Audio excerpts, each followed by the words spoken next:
அனைவருக்கும் மாலை வணக்கம்.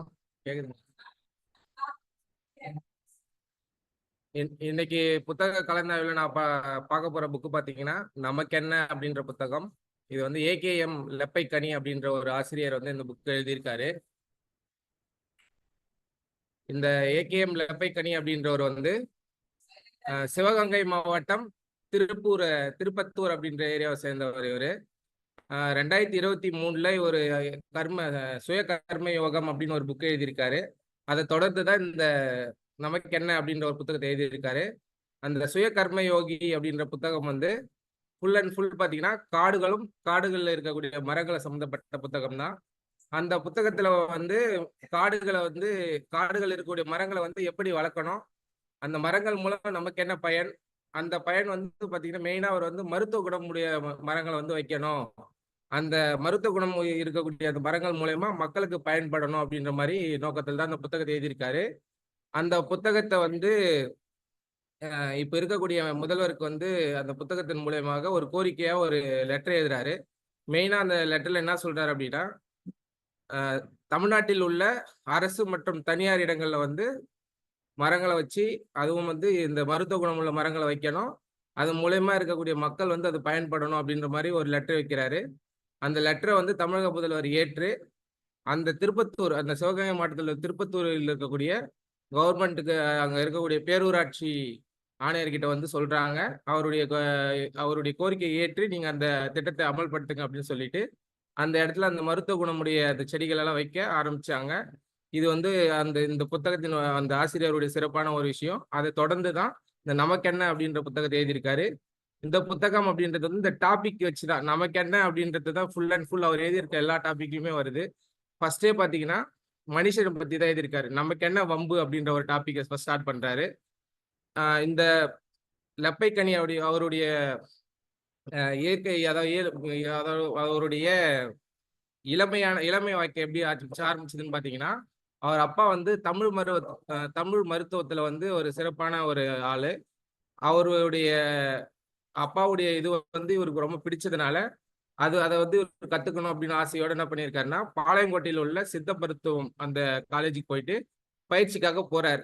ஆனா அங்க போன என்னாச்சுன்னா, இவருடைய அனுபவத்தை பார்த்து அங்க இருக்கிற பேராசிரியர்களை வந்து ஸ்டூடெண்ட்ஸ்க்கு வந்து இவரே கிளாஸ் எடுங்க அப்படின்னு சொல்லிடுறாங்க. அந்த அளவுக்கு இவருக்கு வந்து அந்த தமிழ் மருத்துவத்தில் அவ்வளவு ஆர்வம் இருக்கு, அதனோட நாலேஜ் அதிகமா இருக்கிறதுனால பண்ண ஆரம்பிக்கிறாரு. அதுக்கப்புறம் ஒரு ஆரோக்கிய வாழ்வு அப்படின்னு சொல்லிட்டு ஒரு ஒரு கட்டுரையை வந்து எழுதி நம்ம சென்ட்ரல்ல இருக்கக்கூடிய ராஜீவ்காந்தி மருத்துவமனையில வந்து ஒரு கலந்தாய்வு நடக்குது, அங்க அனுப்புறாரு அவரோட கட்டுரையை. அந்த கட்டுரையை படிச்சுட்டு அவருக்கு வந்து பதக்கமும் பரிசும் வந்து தராங்க. அதுக்கடுத்து பாத்தீங்கன்னா, இந்த லெப்பைக்கனி அப்படின்றவர் வந்து திருப்பத்தூர்ல வந்து டைம்ஸ் ஆஃப் இணைய வழி அப்படின்ற ஒரு நாளிதழில் வந்து டெய்லியுமே வந்து இந்த நமக்கென்ன புத்தகத்துடைய தொடரை வந்து தொடர்ந்து வாரம் போட்டுக்கிட்டே வராரு.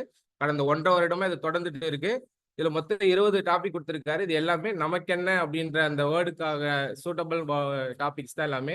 அதில் ஃபர்ஸ்ட் அப்படின்னு பார்த்தீங்கன்னா, நம்ம உலகத்துல வந்து ஜீவராசிகள் வந்து மனுஷன் தான் வந்து எல்லாத்துக்கும் மேலானவன் அப்படின்னு சொல்லிட்டு நம்ம சொல்றோம். ஏன்னா மற்ற ஜீவராசிகள், மரம், செடி, விலங்குகள் எல்லாமே பார்த்தீங்கன்னா பேசாது, அதுக்கு வந்து பகுத்தறிவும் குறைவா இருக்கும் அப்படின்றதுனால மனுஷன் தான் எல்லாத்துக்கும் உயர்ந்தவன் அப்படின்னு சொல்ற மாதிரி ஒரு கொடுக்குறாரு. ஆனா அந்த மனிதன் எப்படி பண்றான்னா, மற்ற ஜீவராசிகள் மூலம் கிடைக்கக்கூடிய பலனை மட்டும் நம்ம ஏத்துக்கிட்டு அது வந்து நமக்கு தேவைப்படாது. இப்போ எக்ஸாம்பிளுக்கு நம்ம கோஷாலையால பார்த்தீங்கன்னா நிறைய மாடுகள்லாம் வச்சிருக்கோம்.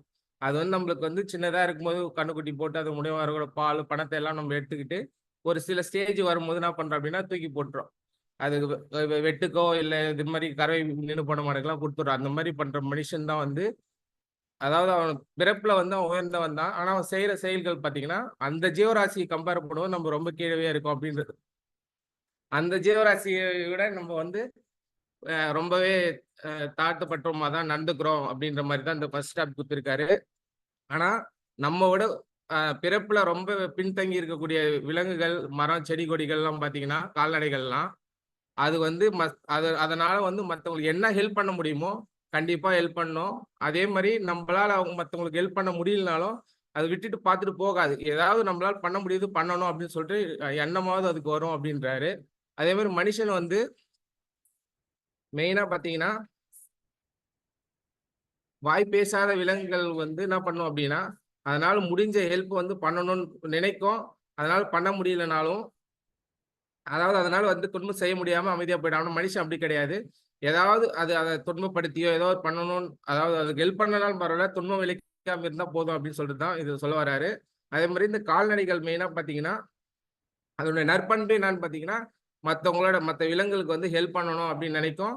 அதனால என்ன தர முடியும் அப்படின்றதையும் இந்த இடத்துல பார்க்கணும் அப்படின்றது தான் இந்த இந்த டாபிக்ல சொல்ல வராரு. 2வது டாபிக் பார்த்தீங்கன்னா, காடுகளினுடைய சுகாதார அரசன் அதிகாரி அப்படின்னு பார்த்தீங்கன்னா, கழுதை புலி அப்படின்னு சொல்லிட்டு ஒரு விலங்க சொல்றாரு. கழுதை புலி எல்லாருக்குமே தெரியும். அது பார்க்கறதுக்கு வந்து கொஞ்சம் அருவருப்பாவும், அந்த தாடையெல்லாம் இறங்குன மாதிரி ஒரு மாதிரியான விலங்கு. அந்த விலங்குடைய சிறப்ப தான் சொல்றாரு. எப்படி சொல்ல வர்றாருன்னா, அ காட்டில் இருக்கக்கூடிய விலங்குலாம் எல்லாம் என்ன பண்ணும் அப்படின்னா, அதுக்கு தேவையான உணவு வந்து மத்த விலங்குகள அடிச்சோ, எப்படியோ வந்து எடுத்துக்கும். அது இப்போ ஒரு எக்ஸாம்பிள் பார்த்தீங்கன்னா, ஒரு சிங்கம் வந்து ஒரு மான வேட்டையாடுது அப்படின்னா, அன்னைக்கு ஒரு நாளைக்கு மட்டும் தான் அந்த வந்து மானுடைய மாமிசத்த வந்து தின்னும். நெக்ஸ்ட் டே வந்து அது தின்னாது. இல்ல போயிட்டு வந்து திரும்பவும் எடுத்து தின்னாது. ஆனா வந்து அதனுடைய சின்ன விலங்குகளுக்கு கூட அன்னைக்கு அன்னைக்கு ஒரு நாளைக்கு மட்டும் தான் எடுத்து சாப்பிடுவாங்க. அதாவது அந்த கழுதை புலின்றது எப்படின்னா, அந்த இறந்து போன விலங்கினுடைய மாமிச வாடை வர வரைக்கும் அந்த கறிய வந்து தின்னுமாம். 10 நாளாலும் அழுகி போயிட்டு, புழு வச்சிருந்தாலும் கூடமே அந்த மாமிசம் வந்து தின்னும். அது மாரியான விலங்கு தான் இந்த கழுதை புலி அப்படின்னு சொல்றாரு. இந்த கழுதை புலி வந்து அ எப்படி என்ன பண்ணும் அப்படின்னா, அது சாப்பிடும்போது மத்த விலங்குகள் ஏதாவது வந்துச்சு அப்படின்னா, அந்த விலங்குகளுக்கு சாப்பிடுறதுக்கு வழி விட்டுட்டு, இது ஒதுங்கி நிக்குமாம். அது சாப்பிட்டுட்டு போன பிறகு, அது மீதி இருக்கக்கூடிய அந்த மாமிச வாடை போகுற வரைக்கும் அந்த கறிய தின்னும் அப்படின்னு சொல்றாங்க. இந்த கழுதைப்புலி பார்க்கறதுக்கு அப்படி இருந்தாலும், அதனுடைய செய்கைகள் வந்து ரொம்ப சிறப்பானது. எப்படி சொல்ல வராங்க அப்படின்னா, அந்த மாரி அந்த மாமிசை வாடை வராத வரைக்கும், அந்த மாமிசம் தின்னல அப்படின்னா, அந்த காடு வந்து துர்நாற்றம் அடையும் அப்படின்னு சொல்றாரு. ஏன்னா, அந்த இடத்துல அங்கங்க ம ஒரு விலங்கு இன்னொரு விலங்க சாப்பிடும்போது, அந்த மாமிசம்லாம் அங்கங்க இருந்துச்சு அப்படின்னா, அந்த காடுக்குள்ளே யாரும் போக முடியாது. ஒரே துர்நாற்றம் அடிக்கும். அதனால வந்து இந்த கழுதை புலி இருக்கிறதுனால தான், அந்த காடு வந்து சுகாதாரமா இருக்கு. எந்த ஒரு ஸ்மெல்லும் இல்லாம நல்லா இருக்கிறதுக்கு காரணம் அப்படின்னா, இந்த கழுதை புலி அப்படின்றாரு. அதனால தான் வந்து கழுதை புலி வந்து பார்க்கறதுக்கு அருவருப்பா இருந்தாலும், அதனுடைய செய்கைகள் வந்து ரொம்ப சிறப்பானதா இருக்கு. அதனால வந்து அ கழுதை புலி வந்து அதாவது எக்ஸாம்பிள் என்ன சொல்றாருன்னா, ஆள வச்சு வந்து எடை போடக்கூடாது. அவங்க உருவமைப்போ, அவங்களோட முகம், அந்த உடை அதெல்லாம் வச்சு நம்ம எடை போடக்கூடாது. மனிதன் வந்து செய்யற செயலும் இத வச்சு தான் அவங்கள வந்து எடை போடணும் அப்படின்னு சொல்றாரு. இது வந்து 2ண்ட் டாபிக். கழுதை புலியும் அதனுடைய சுகாதாரத்த பத்தி பண்றது. 3வது டாபிக் பார்த்தீங்கன்னா, அடிமைத்தனத்தை அழித்த அரசன் அப்படின்னு ஒரு டாபிக் சொல்றாரு. இதுல மெயினா என்ன சொல்ல வர்றாரு அப்படின்னா, மனிதன்ல வந்து எத்தனையோ பேர் வந்து அவனுக்கு அதாவது ஒருத்தர் மூலியமா ஹெல்ப் கிடைக்கும். அத நம்ம யூஸ் பண்ணிக்கிட்டு, அவனுக்கு ஏதாவது துன்பம் வரும்போது அவனுக்கு வந்து ஹெல்ப் பண்ணாம விட்டுருவாங்க. அதாவது எப்படின்னா, அவன பயன்படுத்திக்கிட்டு, அந்த பலன் நம்ம அடைஞ்ச பிறகு அவன கைவிட்டுருவாங்க. அது மாரி இருக்கக்கூடாது அப்படின்றதுனால, மனுஷன வந்து அது மாரி நடக்குது. அந்த மாரி விஷயங்கள் நெறைய பண்றாங்க அப்படின்றது வந்து சொல்ல வராரு. அது ஒரு எக்ஸாம்பிளா என்ன சொல்ல வராரு அப்படின்னா, அ அப்ரஹாம் லிங்கன வந்து சொல்ல வராரு. அவர் வந்து முகதாடைகள் வந்து ரொம்ப சுருங்கியும், அ மு நெறைய முகத்தில் நெறைய வெட்டுக்கள் இருக்கும். அவர் வந்து ஒரு தாழ்த்தப்பட்ட இனத்த சேர்ந்தவர். அவர் வந்து ஒரு செருப்பு தைக்கும் இனத்த சேர்ந்தவரா இருந்தாலும், ஃபியூச்சர்ல வந்து அந்த தாழ்த்தப்பட்ட இனத்துக்காக ரொம்ப போராடி, அமெரிக்காவுல வந்து ஒரு பெரிய அதிபரா ஆகுறாரு. அந்த மாரி பதவிக்கு வரக்கூடியது காரணம் வந்து அவருடைய செயல்கள் தான் அப்டின்றாங்க. அதுக்கு அடுத்து 19ஆம் நூற்றாண்டு ஆரம்ப காலத்துல பார்த்தீங்கன்னா, ரொம்ப அடிமைத்தனங்கள்லாம் இருந்தது. அந்த மாரி அடிமைத்தனங்கத்த அழிக்கிறதுக்காக ஜான் கென்னடி அப்படின்றவர் வந்து ஒருத்தர் இருக்காரு. அவர் வந்து என்ன பண்றாரு அப்படின்னா, அந்த தாழ்த்தப்பட்ட மக்களுக்காக ரொம்பவே கஷ்டப்பட்டு, அவங்கள வந்து உயர்த்தணும் அப்படின்றதுனால, அங்க வந்து அடிமைகள் நெறைய இருந்தாங்க. அந்த ஐரோப்பியன் கன்ட்ரீஸ் வந்து நெறைய அடிமைகள் இருந்தாங்க. அந்த அடிமைகள் எல்லாம் என்னென்ன பண்ணும் அப்படின்னு பார்த்தீங்கன்னா, ஒரு பெரிய அரசன் இருக்காரு அப்படின்னா, அந்த அடிமைய வந்து விக்கிறதுக்காக நெறைய விஷயங்கள் பண்ணுவாரு. என்னன்னா, அந்த அடிமைக்கு வந்து சாப்பாடு போட மாட்டாரு. தொடர்ந்து அடிச்சுக்கிட்டே இருப்பாரு. அப்புறம் அவன தூங்க விடாம கொடுமைப்படுத்துவாரு. அதுக்கப்புறம் அவன வந்து 8 மணி நேரம், 10 மணி நேரம்லாம் வேலை செய்ய மாட்டாரு. ஒரு 2 மணி நேரம், 3 மணி நேரம் தூங்க விட்டுட்டு 20, 21 மணி நேரம் வேலை செய்ய வைக்கிறது. இந்த மாரிலாம் பண்ணிட்டு, அவனுடைய வேலைய வாங்கிக்கிட்டு, திரும்பி சந்தையில வந்து விற்பனை செய்யும்போது என்ன செய்வாருன்னா, இவனுடைய கொள்கைகள்லாம் சொல்லுவாரு. இவன் 2 மணி நேரம் தான் தூங்குவான். 21 மணி நேரம் வேலை செய்வான். எவ்வளோ அடி அடிச்சாலும் தாங்கிப்பான். இவனுக்கு சாப்பாடவே போட தேவையில்ல அப்படின்னு சொல்லிட்டு, வேற ஒருத்தர்கிட்ட வந்து விப்பாரு. இந்த மாரி நிலைமைகள்லாம் வந்து அந்த நேரத்துல அந்த சந்தையில வந்து நடக்கும். அது இல்லாம ஒரு அடிமை வந்து என்ன பண்ணுவாங்க அப்படின்னா, அவனுக்கு வந்து எப்படி சொல்றது? அவனுக்கு வந்து வாயே பேச மாட்டான். எவ்வளோ வேணா அடிங்க.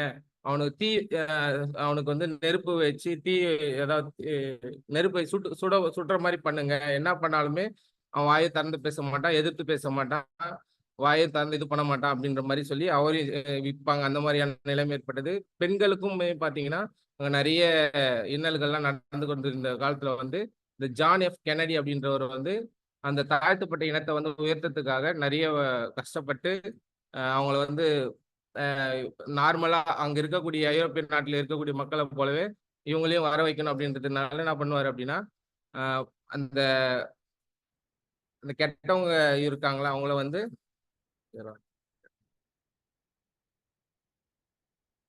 இந்த கருப்பின மக்களுக்கு எதிராக குரல் கொடுப்பாரு. குரல் கொடுத்த உடனே அங்க இருக்கக்கூடிய அந்த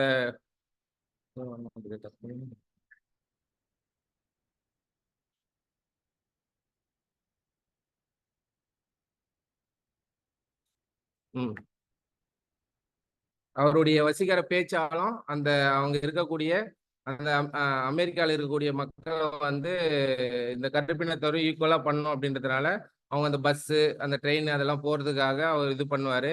இதை வந்து அங்க இருக்கக்கூடிய வெள்ளையர்கள் வந்து என்ன பண்ணுவாங்க அப்படின்னா இந்த கெனடியினுடைய பேச்சினாலதான்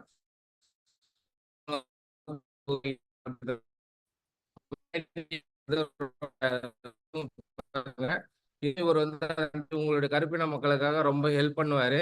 அப்படி ஹெல்ப் பண்ணும்போது இவர் கடைசியா நடந்தது என்ன அப்படின்னு பாத்தீங்கன்னா, ஆனா இவர் வந்து மெயினா இந்த கருப்பினத்தை இந்த பாலிடிக்ஸை ஒழிக்கணும், அதுக்கப்புறம் வந்து அணு ஆயுதத்தை வந்து குறைக்கணும் அப்படின்றது தான் இவருடைய மெயின் நோக்கமா இருக்கும்.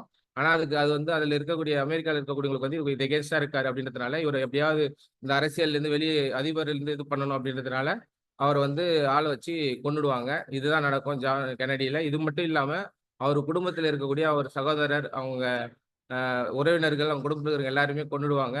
இந்த மாதிரி தான் நடக்கும். இந்த 3வது டாபிக் ஃபுல்லா பாத்தீங்கன்னா இவர் கெனடி வந்து நினைச்சிருந்தாருன்னா நமக்கு என்ன அப்படின்னு சொல்லிட்டு போயிட்டு இருக்கலாம். ஆனா அந்த கருப்பின மக்களுக்காக போராடி அவங்கள காப்பாற்றணும், அவங்க எல்லாரும் போல ஈக்குவலா இருக்கணும் அப்படின்றதெல்லாம் இது பண்ணதுனால அவருக்கு இதுதான் வந்து நேர்ந்தது அப்படின்னு சொல்றாரு. நமக்கு என்னன்னு போகக்கூடாது அப்படின்றதுக்கு இது ஒரு எடுத்துக்காட்டு. 4வது டாபிக் பாத்தீங்கன்னா காடுகளின் கால்நடை மருத்துவர்னு பாத்தீங்கன்னா குரங்கும் கீரிப்பிள்ளையும் அப்படின்றாங்க. என்ன அப்படின்னு பாத்தீங்கன்னா இப்போ நிறைய விலங்குகள் வந்து காடுகள்ல இருக்கும். அங்க வந்து நம்ம நார்மல் மனுஷனை போல வந்து அவங்க வந்து ஒரு ஹாஸ்பிட்டலுக்கோ அது மாதிரிலாம் போய் பார்க்க முடியாது. அதே மாதிரி விலங்குகள் எல்லாமே என்ன பண்ணும் அப்படின்னா ஒண்ணுக்கு ஒண்ணு அது ஹெல்ப் பண்ணிக்கும். இப்போ குரங்குக்கு வந்து உடம்பு முடியல அப்படின்னா கேரி பிள்ளை கிட்ட இது பண்ணியோ இல்ல மற்ற சின்ன சின்ன விலங்குகள் உடம்பு முடியலன்னா ஏதாவது ஹெல்ப் பண்ணிப்பாங்க.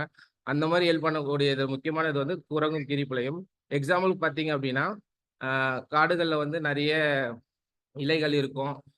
அதாவது இலைகள் இருக்கலாம், இந்த விஷத்தன்மை முறிக்கக்கூடிய நிறைய அந்த மருத்துவ குணங்கள் உள்ள மரங்கள்லாம் இருக்கலாம். இதுல வந்து எக்ஸாம்பிள் என்ன சொல்றாங்கன்னா, இப்போ குரங்குக்கு வந்து ஏதாவது ஒரு பிரச்சனை அப்படின்னா, ஏதாவது கடிச்சிச்சோ, விஷம் எதனா பண்ணிச்சு அப்படின்னா, அது அது அதுக்குரிய ஒரு எல்லைல போயிட்டு அது உட்கார்ந்து தேய்க்கும்போது அந்த எள்ளு வந்து அந்த எந்த இடத்துல அதுக்கு வந்து விஷம் இது தீக்காயமோ எதை படிச்சோ அந்த இலை மேல் படும்போது அந்த இலை வந்து ஆட்டோமேட்டிக்கா அந்த தீக்காயத்து மேல படும்போது அந்த தீக்காய் ஆறும்போது வரைக்கும் அந்த இலை அப்படியே இருக்குமா, அது ஆறின பிறகுதான் அந்த இலை வந்து விழுந்துரும்.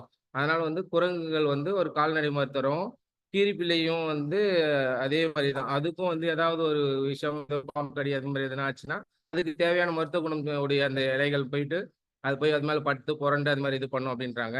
அதுக்கப்புறம் இன்னொரு எக்ஸாம்பிள் என்ன சொல்றாங்க அப்படின்னா, இந்த சிறிய சிறிய விலங்குகளுக்கெல்லாம் வந்து தலைவனா வந்து இந்த குரங்கும் கீரிப்பிள்ளையும் தான் இருக்கும் அப்படின்றாங்க. எக்ஸாம்பிள் பார்த்தீங்கன்னா இந்த குரங்குலாம் பார்த்தா நம்ம வீடுங்களெல்லாம் வரும். நம்ம என்ன பண்ணுவோம் அப்படின்னா அந்த குரங்கு வரும்போது துரத்தி விடுறதுக்கு பார்ப்போம். குரங்கு ஒழிக்கணும் அப்படின்றதுக்காக நம்ம என்ன பண்ணுவோம், ஏதாவது சாப்பாட்டுல ஏதாவது வச்சு இது பண்ணுவோம் அப்படின்ற மாதிரி சொல்றாங்க. அது மாதிரி பண்ணும்போது இந்த குரங்கு வந்து யோசிக்குதாம். இந்த மாதிரி நம்ம டெய்லியும் வருவோம், இவங்க நம்மளை துரத்தி துரத்தி விடுறாங்க. இதுக்குன்னு ஒரு நாள் மட்டும் ஏன் நம்ம சாப்பாடுலாம் வைக்கிறாங்க அப்படின்னு சொல்லி யோசிக்கும் போது அந்த குரங்கு வந்து முதல்ல வந்து எல்லாரும் வாங்க அப்படின்னு சொல்லி திரும்ப காட்டுக்கே போயிட்டு அங்க போயிட்டு அதுக்கு அதுல விஷயம் இருக்கு அப்படின்றதுக்காக என்ன பண்ணுதுன்னா அது முடிவு பண்றதுக்கான இலையை போய் சாப்பிட்டுட்டு வந்து அந்த உணவை வந்து சாப்பிட்டுட்டு நம்ம மக்களுக்கு வந்து சொல்லுவோம், நாங்கள் வந்து இது மாதிரி இதுல விஷயம் இருக்கிறது நாங்க கண்டுபிடிச்சிட்டோம், அதனாலதான் போய் காட்டுக்கு போயிட்டு அதுக்கு தேவையான மருந்து நாங்க சாப்பிட்டு வந்து இது பண்றோம் அப்படின்ட்டு சொல்றோம். இதுல வந்து என்ன தெரியுதுன்னா அந்த குரங்கு வந்து மற்ற விலங்குகளுக்கு எல்லாம் தலைவனையா இருக்கிறதுனால ஒரு நல்ல தலைமை பண்பு இருக்கிறதுனாலதான் மற்ற விலங்குகள்லாம் வந்து காப்பாத்துறதுக்கு அது நல்ல பகுத்தறிவு விலங்கா இருந்துச்சு அப்படின்ற மாதிரி சொல்றாங்க. இந்த விலங்கு வந்து என்ன பண்ணிருக்காங்க, அந்த குரங்கு சாப்பாடு வச்சுட்டு இருக்காங்க, போய் சாப்பிட்டு போட்டு சொல்லிக்கலாம். அப்படி இல்லாம நம்ம இருந்திருந்தா இப்போ மற்ற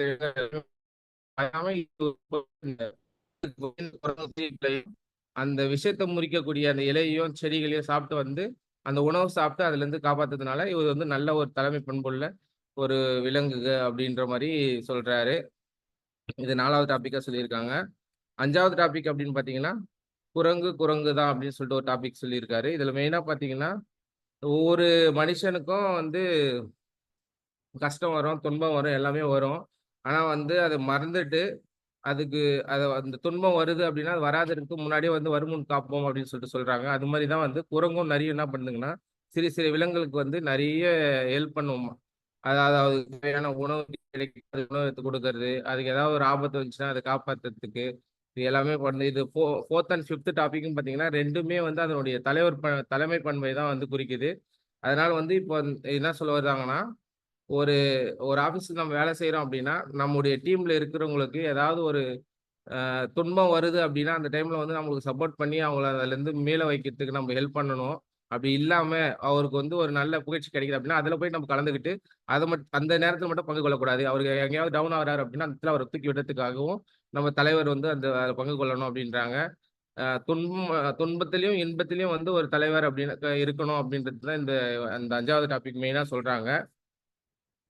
இதுல ஒரு நடந்த விஷயம் அப்படின்னு பாத்தீங்கன்னா ஒரு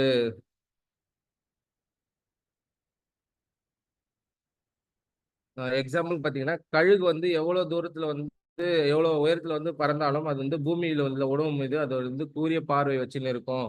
அது வந்து அதே மாதிரி தான் தலைவன் வந்து அவன் எங்க இருந்தாலும் அவனுடைய தலைமை பண்பானது வந்து அவன் டீம்ல இருக்கக்கூடியவங்க மேல வந்து அவனுடைய இது இருக்கணும். அப்படி இருந்தா மட்டும்தான் அந்த அந்த அவன் செய்கிற செயலுக்கான பலனும் கிடைக்கும்.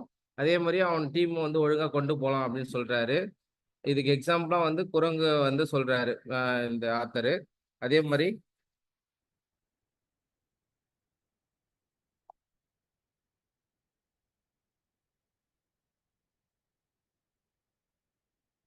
அதுக்கு அடுத்த டாபிக் பாத்தீங்கன்னா உக்ரைன் அதிபரின் நாட்டு பண்பும் ரஷ்ய அதிபரின் தவறான கணிப்பும் அப்படின்னு ஒரு டாபிக் சொல்லியிருக்காங்க.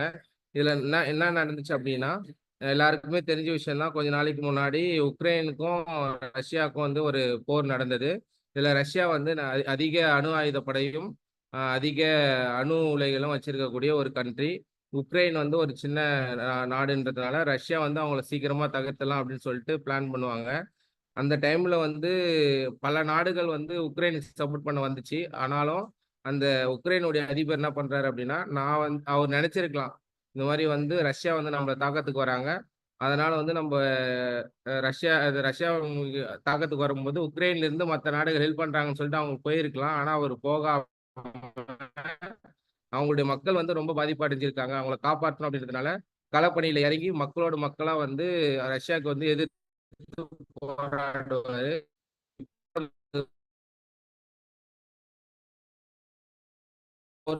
ஒரு நாள் 2 நாள் அதை முடிக்கலாம். ரஷ்யா வந்து உக்ரைன் தகர்த்தலாம் நினைப்பாங்க அப்படின்னு நினைக்கும் போது அது முடியாம போயிட்டு 1 மாசத்துக்கு மேல வந்து இந்த போர் தொடர்ந்து நடந்துகிட்டே இருக்கும். அப்படி நடக்கும்போது அப்படின்னா ரஷ்ய மக்கள் வந்து அதிபர்கிட்ட கேள்வி கேட்க ஆரம்பிக்கிறாங்க. இந்த மாதிரி ஒரு சின்ன நம்மளால அவங்க வந்து ஒரு 2 நாள் ஒரு நாள்ல நம்ம அழிச்சலாம் நினைச்சோம், ஆனா 1 மாசத்துக்கு மேல இந்த போர் போயிட்டே இருக்கு அப்படின்னு நினைக்கும் போது அவரே கேள்வி கேட்க ஆரம்பிக்கிறாங்க. உடனே அதிபர் என்ன ஆகுறாரு அப்படின்னா அவங்க அதிபருக்கு வந்து பேக்ட்ராப் ஆகி போகுது. எதனால அப்படின்னா இவங்க மக்கள் வந்து அவங்களுக்குள்ளவே பேசி பேசி ரஷ்ய அதிபரையே வந்து கொஞ்சம் பின்னாடி தள்ளுற மாதிரி இதெல்லாம் வந்து என்ன அப்படின்னா உக்ரைன் நாடுகளுடைய வந்து அவருடைய தலைமை பண்பு வந்து ரொம்ப சிறப்பானதாகும். அதனால வந்து ரஷ்யாவுடைய அதிபருக்கு வந்து பின்தள்ளி போயிடுறாங்க. இதனால என்ன பயப்படுறாரு அப்படின்னா ரஷ்ய அதிபர் உக்ரைன் வந்து நோட்டா நாடுகளுடைய சேர்ந்து அவங்களுடைய அணு அணு படையும் அந்த அணு உலையினுடைய உற்பத்தியுடைய அளவும் அதிகம் அப்படின்னு சொல்லிட்டு பயப்பட்டாரு. ஆனா வந்து இவர் சொல்றாரு, உக்ரைனுடைய அதிபர் உக்ரைன் அதிபர் சொல்றாரு நம்ம நம்ம இருந்து பிரிந்து சென்ற சுண்டக்காய் நாடு அது அப்படின்னு சொல்லிட்டு வந்து ரஷ்யா வந்து உக்ரைனை வந்து இந்த இந்த போர் புரித்துக்கு வந்துட்டாங்க. ஆனா நமக்கு அவங்க பதிலடி கொடுத்த முக்கிய காரணம் மக்களோட மக்கள் வந்து ஒன்றிணைந்து அவங்களுடைய முக்கியமான முக்கியமான அந்த இணைஞ்சு இருந்தது தான் முக்கிய காரணம் அப்படின்னும், அதே மாதிரி நம்மளுடைய இராணுவத்துக்கும் மக்களிடையே இந்த பேசப்பட்ட அந்த இது வந்து ரொம்ப ஒன்றிணைந்து இருந்ததுனால நமக்கு இது வந்து முக்கியமானது. நம்ம மக்களோட நம்ம வந்து இருந்து ஒண்ணா இருந்து பண்ணது வந்து ரொம்ப முக்கியமான விஷயம் அப்படின்றது தான் வந்து முக்கிய காரணம்ன்றாரு. ஆனா அவர் நினைச்சிருக்கலாம் நமக்கு என்னன்னு சொல்லிட்டு விட்டு போயிட்டு இருந்தா ரஷ்யா வந்து ஒரே நாள் வந்து உக்ரைனை வந்து தன் வசப்படுத்தி இருக்கும் அப்படின்னு சொல்றாங்க. இதனால வந்து இந்த இந்த டாபிக் என்ன சொல்ல வருதுன்னா, உக்ரைனுடைய அதிபர் வந்து தன்னலமா கருதாம சுயநலமா இல்லாம மக்களுடைய நலத்துக்காக அந்த களத்துல இறங்கி பண்ணதுனால அந்த நாடு வந்து இன்னமும் கொஞ்சம் இதுவா இருக்கு அப்படின்ற மாதிரி சொல்றாங்க. மீதி ஃபியூச்சர்ல வந்து அந்த நாடு வந்து நோட்டா நாடோட இணைஞ்சு இப்ப இன்னமும் கொஞ்சம் ஸ்ட்ரென்த்தா இருக்கு அப்படின்னு சொல்ல வராங்க. அடுத்த டாபிக் பாத்தீங்கன்னா, அமெரிக்காவினுடைய அடாவடித்தனமும் உலக நாடுகளின் மௌனமும் வந்து சொல்றேன் ஒரு டாபிக். இதுல பாத்தீங்கன்னா நிறைய எல்லாருக்குமே தெரிஞ்ச விஷயம். 1ஆம் அண்ட் 2ஆம் உலகப் போர்ன்னு ஒரு போர் இல்ல 2 போர் நடந்திருக்கு. இது வந்து உலகையே ஆட்டி படைத்த ஒரு போர். இதுல நிறைய பேருக்கு வந்து ஊனமாயிருக்காங்க, காது கேட்காம போயிருக்காங்க, நிறைய பேர் கண் தெரியாம எத்தனையோ பேர் இருக்காங்க. அப்படிப்பட்ட இந்த போர் வந்து தற்போது என்ன ஆகுது அப்படின்னா, இந்த முக்கிய காரணம் என்னன்னா, அணு ஆயுதங்கள் வந்து அதிகமா ஆனதுனாலும், அணு உலைகள் அதிகமா உற்பத்தி ஆனதுக்கு தான் முழுக்க காரணம். இதனால வந்து இதை தடை செய்யணும் அப்படின்றதுனால இதை தடை செய்யணும் அப்படின்றதுனால என்ன பண்றாங்க அப்படின்னா, 3ஆம் உலகப் போர் ஏற்படக்கூடாது அப்படின்னா இந்த அணு ஆயுத உலைகளையும் அணு ஆயுத படையையும் வந்து குறைக்கணும், முற்றிலும் அதை ஒழிக்கணும் அப்படின்றதுனால அமெரிக்காவுக்கு எகென்ஸ்டா அவங்க அடாவடித்தனமா அதை உற்பத்தி பண்ண நினைக்கிறாங்க. மற்ற நாடுகள் வந்து அதை ஒழிக்கணும் அப்படின்றதுனால மௌனமா இருக்கிறாங்க அப்படின்றது இந்த டாபிக் மெயினா பேசப்படுறாங்க. இதுல மெயினா வந்து என்ன சொல்றாங்க அப்படின்னா, அமெரிக்கா வந்து அமெரிக்கா வந்து உலக நாடுகள்லயே அதிகமா அணு ஆயுதத்தையும் அணு உலையும் அதிகமா வச்சு இருக்கக்கூடிய கண்ட்ரியாவும், அதுக்கு அடுத்து பாத்தீங்கன்னா ரஷ்யாவும் அதே மாதிரி அதிக அணு உலைகளையும் அணு ஆயுதத்தையும் அதிகமா வச்சிருக்க கண்ட்ரியாவும் அவங்க வந்து மெயினா இது எதனால வந்து இந்த அணு உலையும் அணு ஆயுதத்தையும் குறைக்கணும்னு நினைக்கிறாங்க அப்படின்னா, நம்ம இந்த அணு உலையும் அணு ஆயுதத்தையும் உருவாக்கும் போது அதுல இருந்து நிறைய யூரேனியம் வந்து வேஸ்டா வெளியில வருதான். அந்த யூரேனியத்தை வந்து எந்த இடத்துல போட்டு அதை வந்து கரைக்கிறது, எங்க வந்து அந்த குப்பைகளை கொட்டுறதுன்னு தெரியாம நிறைய கடல்லையோ பல ஏரி அது மாதிரி ஏரியால எல்லாமே கரைச்சிடுறாங்க. அதனால வந்து மக்களுக்கு வந்து ரொம்ப ரேரா வரக்கூடிய நோய்கள் கூட ஈஸியா வந்துடுது அப்படின்னு சொல்லிட்டு சொல்றாங்க. அதனால வந்து இந்த அமெரிக்கா கண்ட்ரி மற்ற ஐநா இந்த பெரிய பெரிய கண்ட்ரிங்கெல்லாம் ஐரோப்பிய கண்ட்ரிஸ்லாம் பார்த்தீங்கன்னா, இந்த அணு உலையும் அணு ஆயுதத்தையும் வந்து குறைச்சிக்கணும். குறைச்சி இது ஸ்டாக் வைக்கிறத வந்து குறைச்சிட்டோம் அப்படின்னா, நமக்கு இந்த யுரேனியத்துடைய அதிக அந்த கழிவுகள் வந்து வெளிவராது. அதனால நம்ம மக்களுக்கும் நிறைய பாதிப்புகள் வராது அப்படின்றாரு. ஆனா இந்த அமெரிக்கா வந்து என்ன பண்றாங்கன்னா, நமக்கு என்ன பிரச்சனை, நமக்கு என்ன வருது, நம்ம எடுத்துட்டு போயிட்டு வேற எங்கேயாவது போட்டுடலாம் அப்படின்னு இருக்கிறதுனால, நிறைய அணு உலைகளையும் அணு ஆயுதத்தையும் வந்து உற்பத்தி பண்ணிக்கிட்டே இருக்காங்க தொடர்ந்து. இதனால வந்து மோட்டா நாடுகள் வந்து பெரும் அச்சுறுத்தலா மாறிட்டு அமெரிக்காவுக்கு எகென்ஸ்டா நிறைய வர ஆரம்பிக்கிறாங்க அப்படின்னு மாதிரி சொல்லியிருக்காரு. அதனால அமெரிக்கா வந்து இன்ன வரைக்கும் வந்து நமக்கு என்ன அப்படின்னு சொல்லிட்டு தான் வந்து இந்த அணு ஆயுதத்தையும் அணு உலையினையும் வந்து கண்டினியூவா வந்து பண்ணிக்கிட்டே இருக்காங்க, உற்பத்தி பண்ணிக்கிட்டே இருக்காங்க அப்படின்னு சொல்றாரு. இதனால வந்து மற்ற நாடுகள் வந்து மௌனமா இருக்காம நம்ம வந்து அமெரிக்காவுக்கு எகென்ஸ்டா வந்து போராடணும் அப்படின்னு சொல்லிட்டு இந்த ஆத்தர் வந்து இந்த டாபிக்ல சொல்றாரு.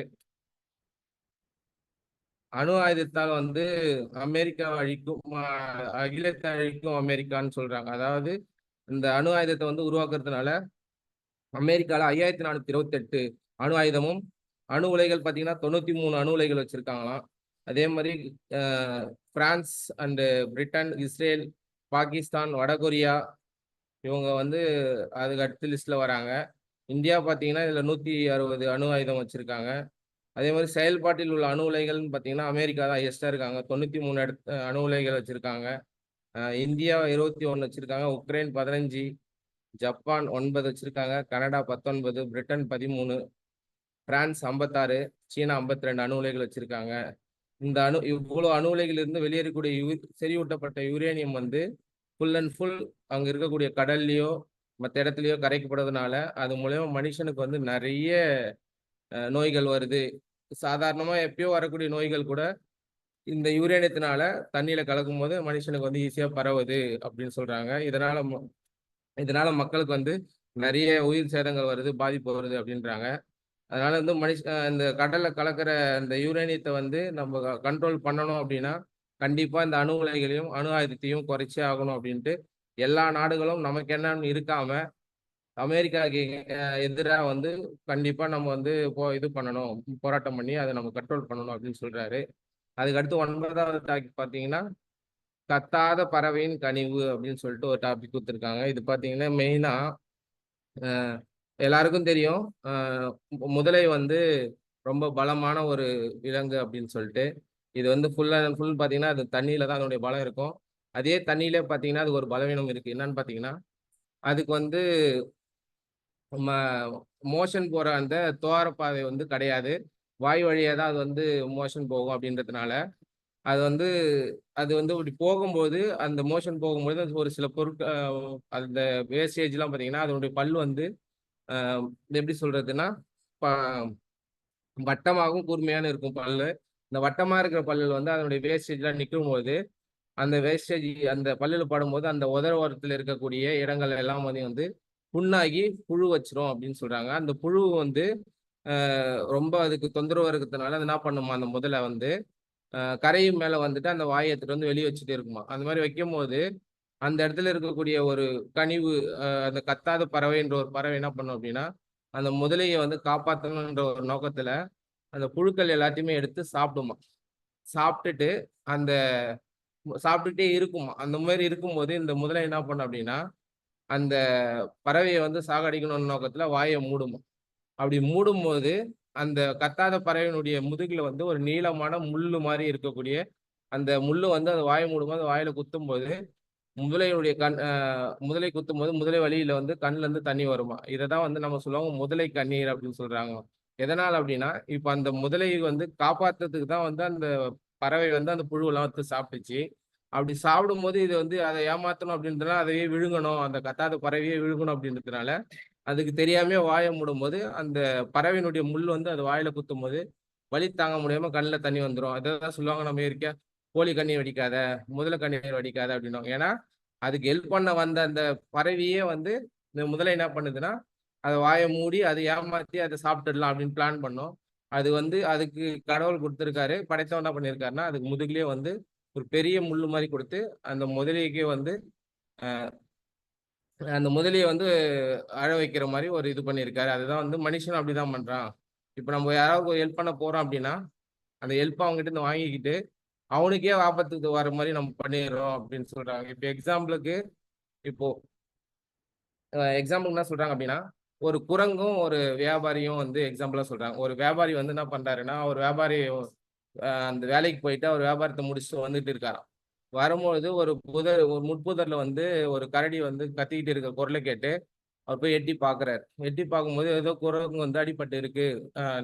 கரடி வந்து அடிபட்டு இருக்கு அப்படின்னு சொல்லிட்டு, வியாபாரி பார்த்துட்டு வெளிய வந்துர்றாரு. கொஞ்ச நேரம் யோசிச்சு பார்க்குறாரு. அந்த கரடிய யார் காப்பாத்துறது? நம்ம தானே காப்பாத்தணும். அப்படின்னு சொல்லிட்டு திரும்பவும் போயிட்டு, அந்த கரடி கால்ல வந்து முள்ளு குத்திருக்கான். அந்த முள்ள வந்து பிடுங்கிட்டு வந்துர்றாரு. கரடி போயிட்டோம் அப்படின்னு சொல்லிட்டு. ஆனா கொஞ்ச நேரம் கழிச்சு வீட்டுக்கிட்ட போகும்போது பார்த்தா, அந்த கரடி பின்னாடி பின்தொடர்ந்து வந்திருக்கு. அவங்க வீட்ல இருக்க ஒய்ஃப்னா, "உங்க பின்னாடியே கரடி வந்துட்டு இருக்கு. நீங்க பார்க்கலையா?" அப்படின்னு கேட்கறாங்க. இல்லையே ஏதோ நான் கரடிய அப்படியே தொரத்தி விட்டேனே அப்படின்னு சொல்றாரு. "இல்ல உங்க பின்னாடி கரடி வந்திருக்கு. அது அந்த பக்கத்துல ஒளிஞ்சு பார்த்துட்டு இருக்கு" அப்படின்றாரு. அந்த கரடிக்கு இது மாரி அடிபட்டதுன்னு சொல்லிட்டு எல்லா விஷயத்தையும் சொல்றாரு அவங்க ஒய்ஃப் கிட்ட. உடனே அவங்க ஒய்ஃப் என்ன சொல்றாங்க, "ஐய்யயோ! கரடிலாம் வந்துச்சுன்னா பசங்களலாம் எப்படி வச்சு பார்த்துக்கிறது? அத தொரத்தி விடுங்க" அப்படின்னு சொல்றாங்க. ஆனா அவரு வந்து, "இல்ல அந்த கரடிய வந்து நம்ம வீட்டுக்கு செக்யூரிட்டியா வச்சுப்போம். நமக்கு ஹெல்ப் பண்ணணும். ஏன்னா அத நான் காப்பாத்தியிருக்கேன். அந்த ஹெல்ப் பண்ணதுனால நமக்கு வந்து ஹெல்ப் பண்றதுக்காக நம்ம வீட்டுக்கு செக்யூரிட்டியா வச்சுப்போம்" அப்படின்னு சொல்றாரு. அதே மாரி நல்லா போயிட்டு இருக்கு. அந்த கரடி வந்து அவங்க ஒய்ஃப், அவங்க பசங்ககிட்டலாம் நல்லா வந்து பழக ஆரம்பிச்சிருது. சந்தோஷமா அவங்க எங்கெங்கலாம் போறாங்களோ, அங்கலாம் போக ஆரம்பிக்குது. அதே மாரி அவங்க வீட்ல ஒரு ஆள் மாரி இருக்குது. கடைசில என்ன ஆகுதுன்னா, ஒரு நாள் வந்து அந்த வியாபாரி வந்து வேலைக்கு போயிட்டு வராரு. வேலைக்கு போயிட்டு வரும்போது என்ன ஆகுதுன்னா, அவருக்கு ரொம்ப டயர்ட் ஆயி போயிட்டு, ஒரு மரத்துக்கு கீழ போயிட்டு படுத்து கொஞ்ச நேரம் ரிலாக்ஸ் ஆயிட்டு போலான்னு சொல்லிட்டு தூங்க ஆரம்பிச்சுறாரு. நல்லா தூங்கிட்டு இருக்காரு. அந்த தூங்கிட்டு இருக்கும்போது இந்த கரடி என்ன பண்ணுது, சரி நம்ம முதலாளி தூங்குறாரு அப்படின்னு சொல்லிட்டு பக்கத்துல போய் அதுவும் படுத்துக்கிட்டு தூங்குது. சடனா என்ன ஆச்சு அப்படின்னா, ஒரு ஈ வந்து அவர் வியாபாரி மேல வந்து உட்காருது. கை மேல உட்காருது. அது துரத்துறதுக்காக ஏதோ ஒரு குச்சி மாதிரி எடுத்து துரத்துது. அது அங்கேயும் இங்கேயும் திரும்ப திரும்ப போயிட்டு இருக்கிறதுனால அது வந்து துரத்தணும் எப்படியாவது நம்ம முதலாளி வந்து தூங்கி ஏஞ்சிக்காத மாதிரி நம்ம பார்த்துக்கணும் அப்படின்றதுனால அது இப்படி எப்படியும் போற இடத்துலாம் இந்த கரடி போய் துரத்துது. ஒரு நேரத்துல என்ன ஆகுதுன்னா அந்த ஈ வந்து அந்த வியாபாரியுடைய தலை மேல போய் உட்காந்துட்டு தலையில உட்கார்ந்த உடனே இந்த ஈ என்ன பண்ணுது, நம்ம முதலாளியும் ஏந்துக்க கூடாது, அந்த ஈயும் வந்து நம்ம அடிக்காம விடக்கூடாது அப்படின்ட்டு ஒரு பெரிய கல் எடுத்து ஈ மேல நம்மளால போட்டுது. உடனே என்ன ஆகுதுன்னா அந்த ஈயும் செத்து போகுது, அந்த முதலாளியும் செத்து போறாரு. அவருக்கு ஹெல்ப் பண்ணணும்னு தோணுச்சு அதுக்கு. ஆனா அவருக்கு இது ஹெல்ப் பண்ணதுனால அது பகுத்தறிவு இல்லாததுனால அந்த வியாபாரியும் இறந்து போறாரு, அந்த ஈ இறந்து போகுது. அவர் நல்லது செய்யதான் போச்சு அந்த அந்த கரடி. ஆனா அது வந்து அதுவே அவருக்கு வந்து ஒரு பெரிய பாதிப்பா வந்து போயிடுச்சு ஆயிடுச்சு அப்படின்ட்டு ஒரு எக்ஸாம்பிளா சொல்றாரு. அதுக்கப்புறம் அப்புறம் வேளாமீன், அதாவது கடலின் பாதுகாப்பு அமைச்சர் வேளாமீன் அப்படின்னு சொல்றாரு. அதாவது உலகில் உள்ள எல்லா ஜீவராசிக்கும் வந்து மேலானவன் சொல்லிட்டு ஒருத்தர் ஒருத்தர் படைச்சிருக்காரு கடவுள் அப்படின்னு சொல்றாரு. அது மெயினா பார்த்தோம்னா கடல்ல இருக்கக்கூடிய இந்த வேளாமீன் அப்படின்றது வந்து ஒரு 10 டன்னுக்கு மேல வெயிட் உடையது. அதாவது 10 யானைகளுக்கு சமமான ஒரு மீன் தான் இந்த வேளா மீன். இது வந்து ஒரு கடல்ல ஒரு கப்பல் போயிட்டு இருக்கு அப்படின்னு பார்த்தோம்னா அந்த அந்த கப்பலையே வந்து கவுத்து விடுற சக்தி வந்து இந்த வேளா மீனுக்கு இருக்கு. ஆனா இந்த வேளா மீன் வந்து கப்பல் வரும்போது அங்கிருந்து விலகி போகணும் அப்படின்றதுக்காக தான் நம்ம கப்பல்ல வந்து சமிக்கைன்ற ஒரு பொருள் வச்சிருக்கோம். அந்த சவுண்டு கேட்டோடனே அந்த வேளா மீன் வந்து விலகி போயிடும் அப்படின்னு சொல்லிட்டு மனுஷன் வந்து அந்த மக்கள் அதான் கப்பல்ல வந்து வச்சிருக்காங்க. அது வந்து மனுஷனுடைய ஒரு கண்டுபிடிப்பு, அறிவியல் கண்டுபிடிப்பு அந்த வேளா மீன் இங்கிருந்து போகிறதுக்காக.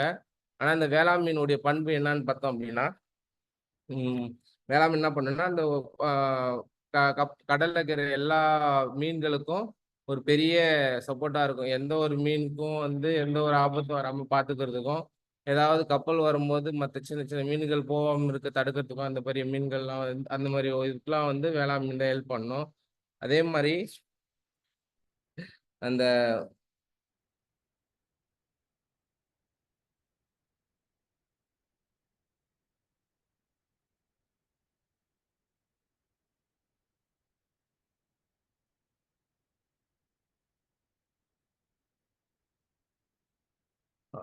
அதே மாதிரி மனுஷனுக்கு வந்து மெயினா பாத்தீங்கன்னா நிறைய ஜீவராசிகள் இருக்கும். அதுல மேலானும் பாத்தீங்கன்னா மனுஷன் தான். அதாவது எதனாலன்னா மற்ற ஜீவராசிகள்லாம் மனிதன் வந்து காலில் போட்டு உதைப்பான், மிதிப்பான், தூக்கி வீசுவான், எல்லாத்தையும் பண்ண முடியும் மனுஷனால. ஆனா வந்து மனுஷனை தவிர்த்து மற்ற ஜீவராசிகள் எல்லாமே வந்து மனிதனுக்கு கீழே தான் இருக்கும். அவனுடைய கண்ட்ரோல்ல தான் வர மாதிரி தான் கடவுள் படிச்சிருக்காரு. ஆனா மனுஷன் வந்து அதனால வந்து உயர்ந்தவன் சொல்லிட்டு நம்ம சொல்லக்கூடாது அப்படின்னு சொல்றாங்க. எதனால அப்படின்னா மனுஷனுக்கும் மேலானது ஒண்ணு இருக்கு. என்னன்னு பார்த்தீங்கன்னா அவனுடைய இறப்பு அப்படின்னு சொல்றாரு. எதனால அப்படின்னா இப்போ ஒரு மலையை உருவாக்கி இருக்காங்க அப்படின்னா மலையை வந்து ஒரு இடத்துல இருந்து நகர்த்த முடியல அப்படின்னா நான் வந்து ரொம்ப பெரியவன், என்னை யாரும் எதுவும் பண்ண முடியாது சொல்றாங்க. ஆனா அந்த மலையே தகர்க்கணும் அப்படின்னா என்ன பண்றாங்க அப்படின்னா ஒரு நிலநடுக்கம் அப்படின்ற ஒரு தடையை வந்து போட்டிருக்காரு கடவுள். அதே மாதிரி ஒரு வானம் அப்படின்னா அது ரொம்ப பறந்து விரிந்து இருக்கு. ஆனா அந்த வானத்துக்கு வந்து ஒரு தடை போடணும் அப்படின்னா ஒரு குளிர்ச்சியான ஏரியா அப்படின்னு சொல்றாங்க. ஆனா அப்படி இருக்குன்னு ஒரு மழையை வர வச்சாங்கன்னா அது பிளவுபடுது. மேகம் அப்படின்னா பிளவுபடுது அப்படின்றாங்க. அதே மாதிரி ஒவ்வொரு பொருளுக்கும் வந்து அடுத்தடுத்து ஒரு இது உருவாக்கி இருக்காரு. அதனால மனுஷனும் வந்து மிக உயர்ந்தவன் கிடையாது. அதுக்கும் மேல ஒருத்தர் இருக்கான். அவன் தான் படைத்தவன், இறைவன் அப்படின்னு சொல்றாரு. அதனால மனுஷனும் வந்து அது மாதிரி இருக்கக்கூடாது. ஆஹ் எல்லா இந்த மனுஷனா பண்ண வந்து எல்லா ஜீவராசிக்கும் மதிப்பு தரணும். ஏன்னா ஒவ்வொரு ஜீவராசியும் வந்து என்ன பண்ணும் அப்படின்னா எக்ஸாம்பிளுக்கு இப்போ நம்ம ஒரு மாட்டை வந்து நல்லா பார்த்துட்டு இருக்கோம், திடுக்குன்னு சரியா பார்க்க முடியல அப்படி விட்டுட்டோம் அப்படின்னா அந்த மாடு வந்து டெய்லியும் இரவு டைம்ல வந்து இறைவனிடம் போய் சொல்லுமா இந்த மாதிரி இன்னைக்கு வந்து என்ன இந்த என்னோட முதலாளி என்னை சரியா பார்த்துக்கல அப்படின்னு சொல்லிட்டு கம்ப்ளைண்ட் பண்ணுமா. அதே மாதிரி ஆடு மாடுகள் எல்லாமே பார்த்தீங்கன்னா டெய்லியும் தன்னை படைத்தவன் கிட்ட போய் அந்த ஒவ்வொரு ஜீவராசியும் தன்னை படைத்தவன் கிட்ட போயிட்டு வந்து சொல்லுமா இந்த மாதிரி என்னை வந்து இன்னைக்கு சரியா பார்த்துக்கல, என்ன மாதிரி கொடுமைப்படுத்தினா அப்படின்னு சொல்லுமா. அதனால வந்து இறைவன் வந்து வாய் பேச முடியாத ஜீவராசிகளுக்கு தான் ரொம்ப இம்பார்ட்டன்ஸ் கொடுப்பாரு. அந்த ஜீவராசிகள் என்ன சொல்றாங்களோ அதை வச்சுதான் மனித ராசிக்கு வந்து சொல்லுவாரு. இது மாதிரி நீங்க வந்து எவ்வளவு நல்ல விஷயங்கள் செஞ்சாலும் நீங்கள் செய்யற இந்த தப்புனால உங்களுடைய பலனுடைய இது வந்து குறைஞ்சிக்கிட்டே போகும் அப்படின்னு சொல்றாரு. அதனால வந்து மனுஷன் வந்து எல் வாய் பேச முடியாத மரம், செடி, கொடிகள், விலங்குகள் எல்லாமே வந்து நீங்க வந்து மரியாதையோடு நடத்தணும். அதுக்கான உங்களுக்கு பலன் நீங்க நடத்துனீங்க அப்படின்னா அதுக்கான பலன் வந்து உங்களுக்கு கிடைக்கும் அப்படின்னு சொல்றாரு.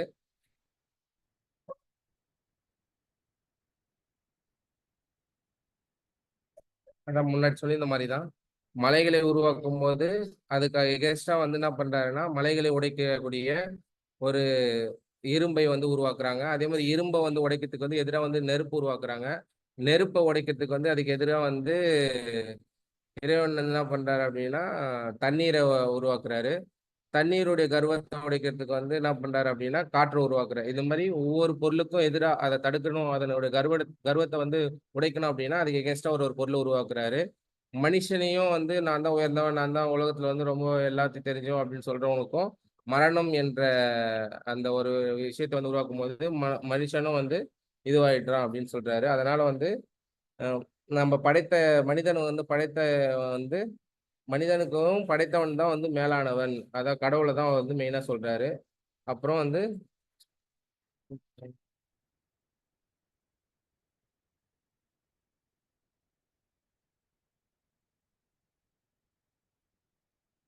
அப்புறம் தர்மம் தலை காக்கும் அப்படின்னு ஒரு தலைப்புல இருந்து துன்பம் வந்து 2 வகைப்படும் சொல்றாங்க. ஒண்ணு வந்து நம்ம நாம் செய்போகி நம்ம அதாவது உதவி செய்யும் போது நாம் அடைகின்ற துன்பம். இரண்டாவது வந்து ஒருவர் துன்பத்துக்கு உதவி நமக்கு வாய்ப்பும் வசதியும் இருந்தும் போது அதனால் தேவைப்படும் நம்ம துன்பம் அப்படின்னு சொல்றாரு. 2 துன்பம் சொல்றாங்க. அதுல முதல்ல மெயினா பார்த்தோம்னா படைப்புக்கும் மனிதனுக்கும் வசப்படும் அனைத்து படைப்புக்கும் உதவிகரமாக இருப்பது போல் மனிதனும் எல்லா ஜீவராசிகளின் மீது அன்பு கொண்டவராக இருக்க வேண்டும். குறிப்பாக வாய் பேச முடியாத ஜீவராசிகளுக்கும் வாய் பேசக்கூடிய மனிதனுக்கும் உள்ள பொறுப்பு தான் அப்படின்னு சொல்றாங்க 2 விதமா. அதுக்கு எக்ஸாம்பிளா பாத்தீங்கன்னா கவிஞர் ஒருவர் வந்து குருநாதர் இருக்காரு. அவர் வந்து தன் சீடர்களோட வந்து ஒரு ஓடும் நதிக்கரையில வந்து உட்கார்ந்துக்கிட்டு சீடர்களுக்கு வந்து பாடம் சொல்லி கொடுத்துட்டு இருக்காரு. அந்த டைம்ல என்ன பண்றாருன்னா அந்த நதிக்கரையில வந்து ஒரு தேள் வந்து அந்த தண்ணியில விழுந்துருது. அந்த தேள் விழுந்ததை பார்த்துறாரு இந்த குருநாதர். உடனே என்ன பண்றாருன்னா அந்த தேளை வந்து காப்பாத்துறதுக்காக தன் கையால வந்து எடுத்து கரையில விட்டுறாரு. அவர் அப்படி எடுக்கும் போதே என்ன ஆகுதுன்னா அந்த தேள் வந்து கொட்டிடுது. திரும்பவும் போய் தண்ணியிலே விழுந்துருது. திரும்பவும் அந்த குருநாதர் போய் அந்த தேளை வந்து எடுக்கிறாரு. அது திரும்பவும் எடுக்கும்போது திரும்பவும் கொட்டுது. அதுக்கு வந்து உடனே அங்க இருக்கக்கூடிய சீடர் கேட்கிறாரு, குருநாதரே இது மாதிரி அந்த தேள் வந்து எடுக்கும்போது உங்க கையில கொட்டிக்கிட்டே இருக்கு. நீங்க அது திரும்ப உங்களுக்கு கொட்டுதுன்றதுனால நீங்க திரும்ப திரும்ப அதை எடுத்துக்கிட்டே இருக்கீங்களே எப்படி அப்படின்னா அது வந்து அதை யாரோ வந்து அழிக்க வராங்க அப்படின்ட்டு அதை பாதுகாத்துக்காக தான் வந்து என்னை கொட்டுது. அது என்னை கொட்டணுன்ற ஒரு நோக்கத்துல கொட்டல. அதை பாதுகாத்துக்கு தான் இன்னும் கொட்டுது அப்படின்ற மாதிரி சொல்றாரு. அதனால நீ உன்னுடைய முயற்சி விடக்கூடாது. நீ தொடர்ந்து அதை செய்யணும் அப்படின்னு சொல்றாரு. ஏன்னா அது வந்து வாய் பேச முடியாத ஒரு ஜீவராசி. அது வந்து அதுக்கு மேலான மனித ஜீவராசி தான் வந்து அதுக்கு வந்து நம்ம இது பண்ணி அதாவது அதை வந்து சகிச்சு கொள்ள வேண்டும் அப்படின்னு சொல்றாரு அந்த குருநாதர். புத்தகத்தை உங்ககிட்ட வந்து கொண்டு வந்து சேர்த்திருக்கிறாரு. நமக்கு என்ன அப்படின்ற ஒரு கான்செப்ட். எல்லாருமே நமக்கு என்ன அப்படின்னு இருந்துட்டா இந்த நாட்டுல எல்லாமே தலைகீழா மாறிடும் அப்படின்றதுக்கான ஒரு எக்ஸாம்பிள் இந்த ஒரு புத்தகம். லெப்பை கனி அப்படின்ற ஒரு எழுத்தாளர் எழுதிய ஒரு புத்தகம். புத்தகம் பேர் தான் நமக்கு என்ன. அந்த புத்தகத்தை அவர் எடுத்து வந்து கொடுக்கோன்னே நமக்கு என்னன்னு ஏதாவது விட்டுரு வரோன்னு பார்த்தேன். அப்புறம் உள்ள படிச்சு பார்க்கும் போதுதான் நமக்கு என்னன்னு இருக்கக்கூடாது, எல்லாத்தையும் விட்டு போயிடக்கூடாது அப்படின்ற ஒரு கான்செப்ட்ல இருக்கு அந்த புக்கு. அப்படின்றதுனால அந்த புக்கை அவர் படிச்சாரு. ஸோ அவருடைய கருத்துக்களை உள்வாங்கிய அனைவருக்கும் மனமார்ந்த நன்றிகள். ஆன்லைன்ல கமெண்ட்ஸ் ஏதாவது சொல்ல விரும்புறீங்களா?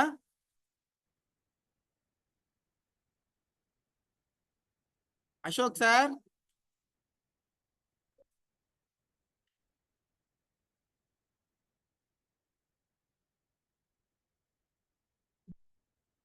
ஆன்லைன்ல கமெண்ட்ஸ் எதுவும் இல்லைங்களா? ஓகே, கசுவால இருந்து மலர்மதி அம்மா அவங்களுடைய கமெண்ட் சொல்ல இருந்திருக்காங்க.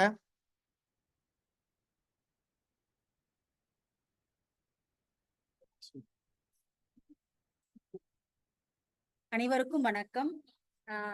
சார் வந்து நிறைய கருத்துக்கள் எல்லாம் நிறைய எடுத்து சொன்னாரு. நிறைய விஷயங்கள் வந்து அதாவது இந்த கருத்துக்களை வந்து ரொம்ப மிகைப்படுத்தி ஏத்துக்கலாம் அப்படின்ற மாதிரி நிறைய விஷயங்கள் சொன்னாரு. வாழ்த்துக்கள் சார். அப்புறம் பாத்தீங்கன்னா உக்ரைன் போர் பத்தி சொல்லியிருந்தாரு. அந்த உக்ரைன் போர் பத்தி சொல்லும் பொழுது அவருடைய குரலே ஒரு மாதிரி தழுதழுத்த மாதிரி தான் இருந்தது. அப்பவே எனக்கு ஒரு விஷயம் தோணுச்சு. என்ன அப்படின்னு பாத்தீங்கன்னா போர் இப்ப போர்னாலே அடுத்த உயிர்களை நாட்டையே அழிக்கிற மாதிரிதான் இருக்கு. ஆனா தமிழர்கள் ஒரு காலத்துல போர் செய்தாங்க, ஒரு காலத்துல இல்ல, இப்பவும் அப்படிதான் இருக்கிறாங்க. அறப்போர் செய்வாங்க. ஒரு நாட்டு மேல போர் செய்யறதுக்கு போறதுக்கு முன்னால அந்த நாட்டுடைய பெண்கள், குழந்தைகள், பசுக்கள் இதெல்லாம் ரொம்ப பாதுகாப்பு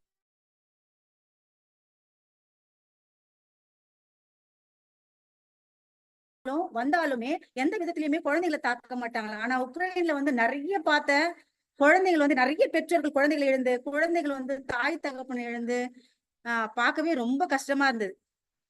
அப்துல் கலாம் பத்தி கூட போன வாரம் சொல்லியிருந்தாங்க. அதுல கூட பாத்தீங்கன்னா அணு ஆயுத சோதனை நடத்தினார். அவர் கேட்ட கேள்வி போது அவர் சொன்ன பதில் என்னன்னா, நம்மள ஜனநாயக நாடு, ஆனா நீங்க ஏன் அப்படி ஒரு விஷயத்த பண்ணீங்கன்னும் போது, நான் மத்த நாட்டை அழிக்கிறதுக்காக இதை கண்டுபிடிக்கல, இத வந்து நம்ம நாட்டோட பாதுகாப்புக்காக தான் அப்படின்னு சொல்லி சொன்னாரு.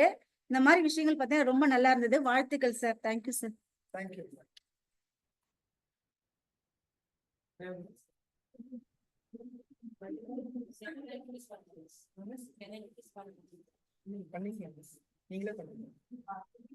Good evening all. என்னோட பேர் வந்து மகேஸ்வரி. சார் புக்ரி நல்லா பண்ணீங்க. ஆனா நீங்க ரொம்ப சோகமா இருக்க மாதிரி எங்களுக்கு தோணும். சரி, நிறைய விஷயம் இப்ப புக்ரி விழாம்னு தெரிஞ்சுக்கணும்ல. அதுல வந்து இந்த கழுதைப்புலி பத்தி ஆக்சுவலா எனக்கு தெரியாது. அந்த கழுதைப்புலி நமக்கு என்ன இருந்துச்சுன்னா மத்த அனிமல்ஸ்க்கு ஃபுட் கிடைக்காம போகும். ஆன்லைன்ல பார்த்தோம்னா அது சிங்கம் மாதிரியே இருக்கு. நான் சொல்ற மாதிரி 60 கேள்விதான் பட்டிருக்கோம். நானும் எனக்கு பிக்சர் பார்த்தது இல்ல. அப்புறம் கென்னடி பத்தி சொன்னீங்க, அந்த விஷயமும் நல்லா இருந்தது. நான் மனுஷங்க ஏலத்துக்கு விடுவாங்கன்னு சொன்னீங்க, அதுவும் நல்லாதான் இருந்துச்சு. ரொம்ப நல்லா பண்ணீங்க சார். தேங்க்யூ. சுப்புலட்சுமி அம்மா உங்க பேரு? பிரைமரியில இருந்து சுப்புலட்சுமி மேம் பேச வராங்க. எல்லாருக்கும் மாலை வணக்கம். என் பேர் சுப்புலட்சுமி, பிரைமரி டீச்சரா இருக்கேன். சவுண்டா பேசுங்க. அங்க 5 பேர் தான் இருக்காங்க. எல்லாரும் கேட்கும். சார் சொன்ன மாதிரி நமக்கு என்ன அந்த புக்கை பார்க்கும்போது அவர் சொல்ல வர்றாரு, நமக்கு என்ன எல்லாமே பார்த்துட்டு போயிடலாம் அப்படின்ற இதை தாண்டி அவர் உள்ள நிறைய விஷயம் சொன்னாரு. அது இந்த நாள்ல வந்து ஆனுவல் டே செலிப்ரேட் பண்ணியிருக்கோம். 36 வருஷத்துக்கு முன்னாடி முரளி சார் நமக்கு என்னன்னு விட்டுட்டு போயிட்டு இருந்தாருன்னா இந்த மாதிரி நம்ம உட்காந்து பேசியிருக்க மாட்டோம், இந்த ஒரு டாபிக்கை பேசியிருக்க மாட்டோம், இந்த ஒரு டேவை செலிப்ரேட் பண்ணியிருக்க மாட்டோம். ஸோ அதனால இந்த நாள்ல இந்த டாபிக் எடுத்தது எனக்கு ரொம்ப சந்தோஷமா இருக்கு. அதே மாதிரி ரொம்ப தேங்க்ஸ் சார். நல்ல விஷயம், நிறைய விஷயம் வந்து இப்போ நம்ம ரோட்லேயே பார்த்துருக்கோம். எங்கேயோ ஒரு ஆக்சிடென்ட் ஆகுது, நமக்கு என்ன நிறைய பேர் விட்டுட்டு போயிடுறாங்க. யாராவது ஒருத்தர் தான் அவருக்காக ஹெல்ப் பண்ணணும், அவங்க இது பண்ணணும் அப்படின்னு சொல்லிட்டு ஒரு நல்ல உள்ளங்களும் இருக்காங்க. அதை பற்றி எக்ஸ்பிளைன் பண்ணதுனால ரொம்ப தேங்க்ஸ். Okay, thank you. வேற ஏதாச்சும் கமெண்ட்ஸ் இருக்குங்களா?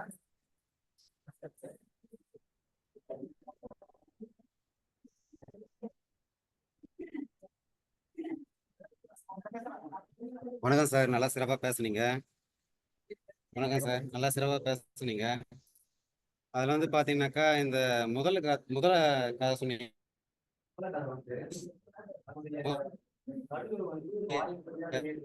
வாய் வழியா வெளியேற்றுன்னு சொன்னீங்கல்ல, அது எனக்கு புதுசா இருந்து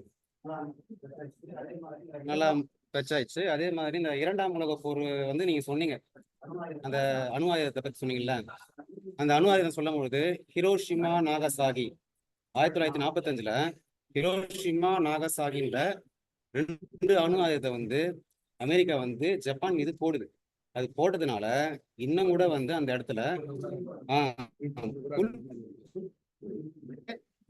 படிச்சிருக்கோம்.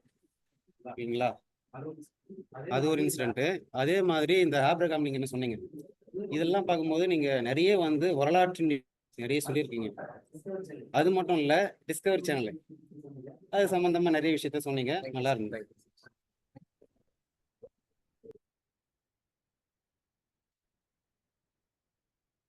வேற கமெண்ட்ஸ் இருக்குங்களா? முடிச்சுக்கலாங்களா ஃபைனல்? ஓகே. மதன்குமார் சார், இன்னைய உங்களுடைய புத்தக அறிமுக கூட்டத்துல நமக்கு என்ன என்ற ஒரு புத்தகத்தை எடுத்து அதில் நமக்கு என்ன என்று இருந்து விடாமல் அதை கடந்து யாருமே நமக்குன்னா எல்லாத்துக்கும் வந்து நம்ம வந்து ஒரு பொறுப்பு எடுத்துக்கணும், ரெஸ்பான்சிபிலிட்டி எடுத்துக்கணும் அப்படின்ற ஒரு விஷயத்தோட அந்த புக்கை வந்து ஒவ்வொரு டாபிக்கும் சொல்லியிருக்கீங்க. அது வந்து கமெண்ட் சொன்னவங்களும் அதை வந்து வழிமொழிஞ்சாங்க. நமக்கு என்னன்னு இருக்கக்கூடாது. அதுல வந்து அவரு சொன்னும் போது வந்து அந்த போர் முறையை பத்தி சொல்லும் போது அவருடைய குரல் வந்து குறைந்தது அப்படின்ற கருத்துக்கள்லாம் சொன்னாங்க. மலர்மதி அம்மாவும் சொன்னாங்க, போர் ரெஸ்ட்ரிக்ஷனை பத்தி சொன்னாங்க. இன்றைக்கும் போர்னா இப்படிதான் இருக்கணும்னு ரெஸ்ட்ரிக்ஷன் இருக்குது. ஆனா எந்த நாடுமே அதை ஃபாலோ பண்றது கிடையாது. அதனாலதான் திருப்பி போர் வந்து போயிட்டே இருக்கு. இன்றைக்கும் பெண்கள் அப்படி இருக்கும்போது அவங்க கிட்ட ப்ராப்பரா ஒரு இன்ஸ்ட்ரக்ஷன் கொடுத்துதான் வாராரு.